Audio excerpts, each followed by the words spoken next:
Hello guys, gawa ng kasama ko ngayon. Ready na naman para sa putour nila. Ayan. Ewan ko guys kung ano talaga ang gusto niya na style dyan. Ang gusto niya, ayan, gawa niya. Ganyan Ayan, lang. gawa ko ngayon. May heart shape ako. Heart shape.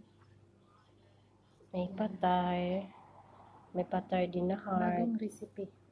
May sambuza. May satar. Ganyan lang yung putour nila dito guys.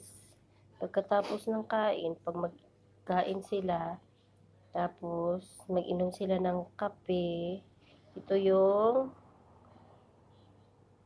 kasama habang umiinom ng kape. Ayan guys.